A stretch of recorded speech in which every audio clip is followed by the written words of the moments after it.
1 കൊരിന്ത്യർ 15 അധ്യായം 1 മുതൽ 58 വരെയുള്ള തിരുവചനങ്ങൾ. എന്നാൽ സഹോദരന്മാരെ, ഞാൻ നിങ്ങളോട് സുവിശേഷിച്ചതും നിങ്ങൾക്ക് ലഭിച്ചതും നിങ്ങൾ നിൽക്കുന്നതും നിങ്ങൾ വിശ്വസിച്ചതും വൃഥാവല്ലെന്ന് വരികിൽ, നിങ്ങൾ രക്ഷിക്കപ്പെടുന്നതുമായ സുവിശേഷം നിങ്ങൾ പിടിച്ചുകൊണ്ടാൽ, ഞാൻ ഇന്നവിധം നിങ്ങളോട് സുവിശേഷിച്ചിരിക്കുന്നു എന്ന് നിങ്ങളെ ഓർപ്പിക്കുന്നു. ക്രിസ്തു നമ്മുടെ പാപങ്ങൾക്ക് വേണ്ടി തിരുവെഴുത്തുകളിൽ പ്രകാരം മരിച്ചു, അടക്കപ്പെട്ടു, തിരുവെഴുത്തുകളിൻ പ്രകാരം 3-ാം നാൾ ഉയർത്തെഴുന്നേറ്റു, കേഫാവിനും പിന്നെ 12 പ്രത്യക്ഷനായി എന്നിങ്ങനെ ഞാൻ ആഗ്രഹിച്ചത് തന്നെ നിങ്ങൾക്ക് ആദ്യമായി ഏൽപ്പിച്ചു തന്നുവല്ലോ. അനന്തരം അവൻ 500-ൽ അധികം സഹോദരന്മാർക്ക് ഒരുമിച്ച് പ്രത്യക്ഷനായി. അവർ മിക്കപേരും ഇന്നുവരെ ജീവനോടിരിക്കുന്നു, ചിലരോ നിദ്ര പ്രാപിച്ചിരിക്കുന്നു.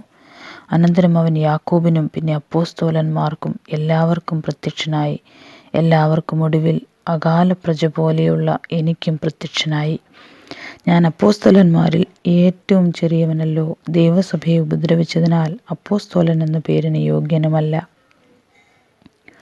എങ്കിലും ഞാനാകുന്നത് ദൈവകൃപയാലാകുന്നു. എന്നോടുള്ള അവൻ്റെ കൃപ വ്യർത്ഥമായതുമില്ല. അവരെല്ലാവരേക്കാളും ഞാൻ അത്യന്തം അധ്വാനിച്ചിരിക്കുന്നു. എന്നാൽ ഞാനല്ല, എന്നോട് കൂടെയുള്ള ദൈവകൃപയത്രേ. ഞാനാകട്ടെ അവരാകട്ടെ ഇവണ്ണം ഞങ്ങൾ പ്രസംഗിക്കുന്നു, ഇവണ്ണം നിങ്ങൾ വിശ്വസിച്ചുമിരിക്കുന്നു. ക്രിസ്തു മരിച്ചിട്ട് ഉയർത്തെഴുന്നേറ്റു എന്ന് പ്രസംഗിച്ചു വരുന്ന അവസ്ഥയ്ക്ക് മരിച്ചവരുടെ പുനരുത്ഥാനം ഇല്ല എന്ന് നിങ്ങളിൽ ചിലർ പറയുന്നത് എങ്ങനെ? മരിച്ചവരുടെ പുനരുത്ഥാനമില്ല എങ്കിൽ ക്രിസ്തുവും ഉയർത്തെഴുന്നേറ്റിട്ടില്ല. ക്രിസ്തു ഉയർത്തെഴുന്നേറ്റിട്ടില്ലെങ്കിൽ ഞങ്ങളുടെ പ്രസംഗം വ്യർത്ഥം, നിങ്ങളുടെ വിശ്വാസവും വ്യർത്ഥം. മരിച്ചു ഉയർക്കുന്നില്ല എന്ന് വരികിൽ, ദൈവം ഉയർപ്പിച്ചിട്ടില്ലാത്ത ക്രിസ്തുവിനെ അവൻ ഉയർപ്പിച്ചു എന്ന് ദൈവത്തിന് വിരോധമായി സാക്ഷ്യം പറയുകയാൽ ഞങ്ങൾ ദൈവത്തിന് കള്ളസാക്ഷികൾ എന്ന് വരും. മരിച്ചു ഉയർക്കുന്നില്ല എങ്കിൽ ക്രിസ്തുവും ഉയർത്തിട്ടില്ല. ക്രിസ്തു ഉയർത്തിട്ടില്ല എങ്കിൽ നിങ്ങളുടെ വിശ്വാസം വ്യർത്ഥമത്രേ. നിങ്ങൾ ഇന്നും നിങ്ങളുടെ പാപങ്ങളിലിരിക്കുന്നു. ക്രിസ്തുവിൽ നിദ്ര കൊണ്ടവരും നശിച്ചുപോയി. നാം ഈ ആയുസ്സിൽ മാത്രം ക്രിസ്തുവിൽ പ്രത്യാശ വച്ചിരിക്കുന്നുവെങ്കിൽ സകല മനുഷ്യരിലും അരിഷ്ടന്മാരത്രേ. എന്നാൽ ക്രിസ്തു നിദ്ര കൊണ്ടവരിൽ ആദ്യഫലമായി മരിച്ചവരുടെ ഇടയിൽ നിന്ന് ഉയർത്തിരിക്കുന്നു.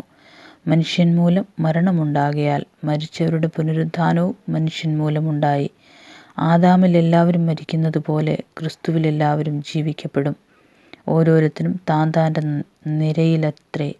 ആദ്യഫലം ക്രിസ്തു, പിന്നെ ക്രിസ്തുവിനുള്ളവർ അവൻ്റെ വരവിങ്കൽ, പിന്നെ അവസാനം.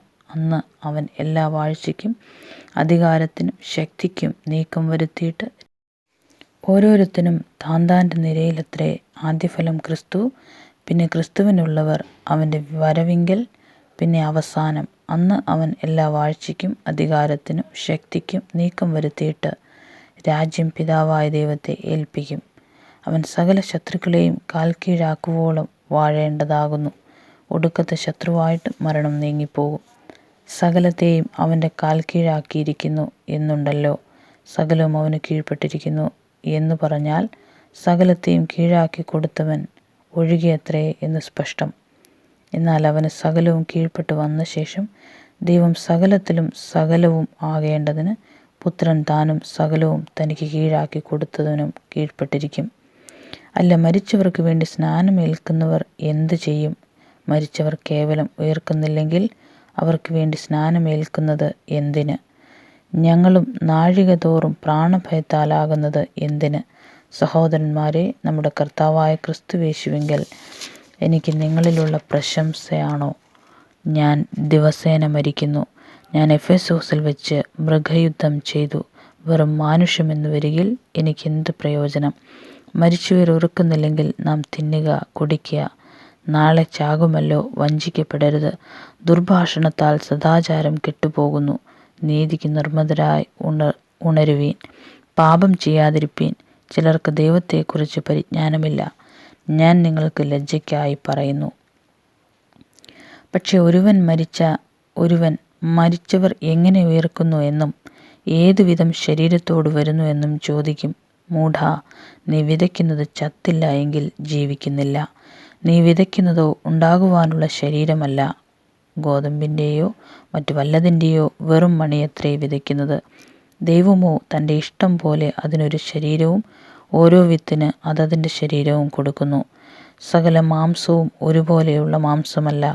മനുഷ്യരുടെ മാംസം വേറെ, കന്നുകാലികളുടെ മാംസം വേറെ, പക്ഷികളുടെ മാംസം വേറെ, മത്സ്യങ്ങളുടെ മാംസം വേറെ. സ്വർഗീയ ശരീരങ്ങളും ഭൗമിക ശരീരങ്ങളുമുണ്ട്. സ്വർഗീയ ശരീരങ്ങളുടെ തേജസ് വേറെ, ഭൗമിക ശരീരങ്ങളുടെ തേജസ് വേറെ. സൂര്യൻ്റെ തേജസ് വേറെ, ചന്ദ്രൻ്റെ തേജസ് വേറെ, നക്ഷത്രങ്ങളുടെ തേജസ് വേറെ. നക്ഷത്രവും തമ്മിൽ തേജസ് കൊണ്ട് ഭേദമുണ്ടല്ലോ. മരിച്ചവരുടെ പുനരുത്ഥാനവും അവണ്ണം തന്നെ. ദ്രവത്വത്തിൽ വിതയ്ക്കപ്പെടുന്നു, അദ്രവത്വത്തിൽ ഉയർക്കുന്നു. അപമാനത്തിൽ വിതയ്ക്കപ്പെടുന്നു, തേജസ്സിൽ ഉയർക്കുന്നു. ബലഹീനതയിൽ വിതയ്ക്കപ്പെടുന്നു, ശക്തിയിൽ ഉയർക്കുന്നു. പ്രാകൃത ശരീരം വിതയ്ക്കപ്പെടുന്നു, ആത്മീക ശരീരം ഉയർക്കുന്നു. പ്രാകൃത ശരീരമുണ്ടെങ്കിൽ ആത്മീക ശരീരവും ഉണ്ട്. ഒന്നാം മനുഷ്യനായ ആദാം ജീവനുള്ള ദേഹിയായി തീർന്നു എന്ന് എഴുതിയിരിക്കുന്നുവല്ലോ. ഒടുക്കത്തെ ആദാം ജീവിപ്പിക്കുന്ന ആത്മാവായി. എന്നാൽ ആത്മീകമല്ല, പ്രാകൃതമത്രേ ഒന്നാമത്തേത്. ആത്മീകം പിന്നത്തേതിൽ വരുന്നു. ഒന്നാം മനുഷ്യൻ ഭൂമിയിൽ നിന്നും മണ്ണുകൊണ്ടുള്ളവൻ, രണ്ടാം മനുഷ്യൻ സ്വർഗത്തിൽ നിന്നുള്ളവൻ. മണ്ണുകൊണ്ടുള്ളവനെപ്പോലെ മണ്ണുകൊണ്ടുള്ളവരും സ്വർഗീയനെപ്പോലെ സ്വർഗീയന്മാരുമാകുന്നു. നാം മണ്ണുകൊണ്ടുള്ളവൻ്റെ പ്രതിമ ധരിച്ചതുപോലെ സ്വർഗീയൻ്റെ പ്രതിമയും ധരിക്കും.